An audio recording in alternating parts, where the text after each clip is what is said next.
This channel does not promote any violent, harmful, or illegal activities. All content provided by this channel is meant for an educational purpose only. দেখছেন টিভি9 বাংলা, রয়েছে আমি শুভজিৎ মিত্র। তিলোত্তমা কাণ্ডে কলকাতা পুলিশের শীর্ষ পদে বড় রদবদল। কলকাতার নতুন পুলিশ কমিশনার মনোজ ভার্মা, বিনীত গোয়েলের জায়গায় সিপি দায়িত্বে মনোজ। এডিজি আইন শৃঙ্খলার দায়িত্বে ছিলেন মনোজ ভার্মা। নতুন এডিজি আইন শৃঙ্খলা হলেন জাভেদ শামীম। এডিজি এসটিএফ করা হলো বিনীত গোয়েলকে। এডিজি আইবি হলেন জ্ঞানমান সিং। কলকাতা পুলিশের নতুন ডিসি নট দীপক সরকার। অভিষেক গুপ্তাকে পাঠানো হলো 2nd ব্যাটালিয়নে। সুশোভন আমাদের সঙ্গে রয়েছেন। সুশোভন, কখন দায়িত্ব নিতে চলেছেন নতুন সিপি? দেখো, ইতিমধ্যেই দায়িত্ব নিয়েছেন নতুন সিপি এবং একেবারে বিনীত গোয়েল তিনি যেমন নিজের ঘরে রয়েছেন, তিনি দায়িত্ব বুঝিয়ে দিচ্ছেন। ওদিকে মনোজ ভার্মা তিনিও রয়েছেন। খুব স্বাভাবিকভাবেই যেহেতু মনোজ ভার্মা তিনি যে দায়িত্ব নিচ্ছেন, তুমি জানো যে 98 ব্যাচের আইপিএস হলো মনোজ ভার্মা এবং বিভিন্ন সময় এর আগেও কিন্তু ডিসি ট্রাফিক পদে তিনি কর্মরত ছিলেন কলকাতা পুলিশের। 2019 সালে যখন লোকসভা নির্বাচনের সময় যখন ব্যারাকপুর অশান্ত, তখন এই মনোজ ভার্মা তিনি নিজে সেখানে গন্ডগোল থামাতে গেছিলেন, এমনকি তার মাথা পর্যন্ত ফেটেছিল। পাহাড়ে যখন গন্ডগোল হয়েছিল সেখানেও তার যথেষ্ট ভূমিকা রয়েছে। স্বাভাবিকভাবেই মনোজ ভার্মা এই অবস্থায় কলকাতা পুলিশের দায়িত্ব নিচ্ছেন, 98 ব্যাচের এই আইপিএস। স্বাভাবিকভাবেই কিন্তু একটা বড় জায়গা, সেই জায়গা থেকে তিনি কলকাতা পুলিশ কিভাবে সামলান সেটাও কিন্তু গুরুত্বপূর্ণ।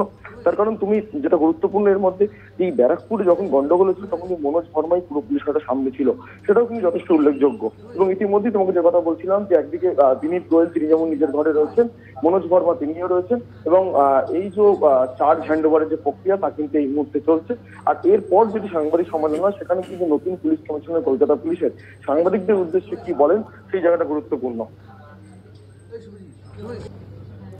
ধন্যবাদ সুশোভন। কি বলছেন আন্দোলনকারী চিকিৎসকরা, কি বলছে রাজনৈতিক মহল, শোনাবো ব্যাক টু ব্যাক। এটা আমরা পদত্যাগ দাবি করে এসেছিলাম এবং একটা পদত্যাগটাকে আমরা একটা পিউনিটারি অ্যাকশন হিসেবে দেখছিলাম, কিন্তু আমার মনে হয় এটা আন্দোলনের স্পিরিটের সাথে প্রতারণা করা হলো। কেন এই কথা বলছে আন্দোলনের? কারণ এটা পদোন্নতি বলে মনে হচ্ছে। উনি অ্যাজ আ ফেলিয়ার ওনার পদত্যাগের পর পিউনিটিভ মেজার হিসেবে পদত্যাগ আমরা দাবি করেছিলাম। এটা ওনাকে আরও ওপরে উঠিয়ে দেওয়া হলো, প্রমোশন দেওয়া হলো। এটাকে আমরা আন্দোলনের স্পিরিটের সাথে প্রতারণা বলেই দেখি। প্রাইমারিলি যেটা বলতে চাই যে সিপিকে যে সরিয়ে দেওয়া হয়েছে, এই আন্দোলনে চাপে পড়ে একটাভাবে নমনীয় হলেন এবং মানতে বাধ্য হলেন। এটা একটা আন্দোলনের একটাভাবে বেবি স্টেপস অফ জয়, এইটুকুই বলতে পারবো। কিন্তু উনি যে সিপি পদে থাকার যোগ্য নন, এটা যে প্রমাণিত হয়েছে এবং তাকে যে সরিয়ে দেওয়া হয়েছে, এইটুকু আমাদের আন্দোলনের একটাভাবে যে ন্যায্যতা সেটাকে আরও প্রমাণিত করেছে। এই আমরা বারংবার বলছি যে প্রশাসনিকভাবে এনারা যে পদেই থাকুন, তারা যদি প্রশাসনিক স্তরে থাকেন তাহলে যে ব্যর্থতার প্রমাণ তারা দিয়েছেন তা আগামীতেও থাকতে পারে, এই আশঙ্কা আমরা করছি। সেই ব্যর্থতার যদি আমরা কোনো রকম কোনো দিশা দেখতে পাই, তাহলে আমরা বাধ্য হব আন্দোলনকে আরও আগে সামনে গিয়ে নিয়ে যেতে।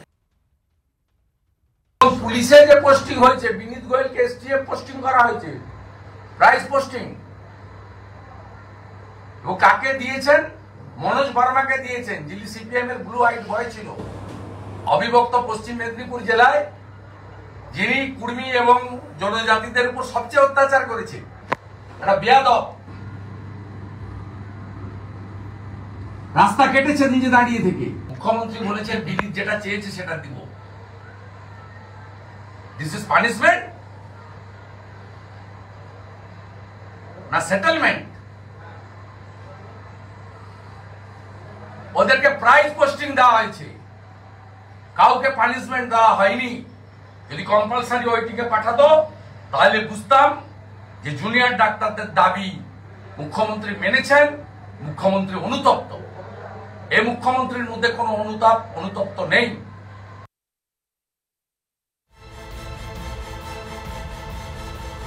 অপসারিত রাজ্যের স্বাস্থ্য শিক্ষা অধিকর্তা কৌস্তব নায়েক, পরিবার কল্যাণ বিভাগের অধিকর্তা হলেন কৌস্তব নায়েক।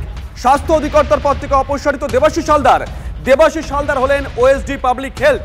আপাতত স্বাস্থ্য অধিকর্তার দায়িত্বে স্বপন সোরেন, আপাতত স্বাস্থ্য শিক্ষা অধিকর্তার পদে সুপর্ণা দত্ত। সৌরভ রয়েছেন আমাদের সঙ্গে, আমাদের সহকর্মী সৌরভ। স্বপন সোরেন, সুপর্ণা দত্ত, এনাদের প্রোফাইলটা কি এক? দ্বিতীয়ত এই রদবদল জুনিয়র ডাক্তাররা কিভাবে দেখছেন?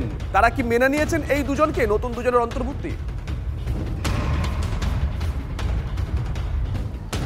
দেখো, এই দুজনের অন্তর্ভুক্তি নিয়ে জুনিয়র চিকিৎসকের যে মতামত, যে মত, সেই মতের বিষয়টি এখনো পুরোপুরিভাবে আসেনি। তার কারণ হচ্ছে সবে কলেজগুলোর মধ্যে আলোচনা চলছে, তাদের যে মূলজীবী সেই মূলজীবী এখনো শুরু হয়নি। আমি একটু সমরকে ঘোরাতে বলবো। তুমি দেখো SSKM-এর মিটিং চলছে, ঠিক তেমনই কলকাতা মেডিকেল কলেজ, সেই কলকাতা মেডিকেল কলেজেরও মিটিং চলছে। সেই দুটি মেডিকেল কলেজের মিটিং হলে তারা জিবির আলোচনায় ঢুকবে, যে জিবি শব্দবন্ধ।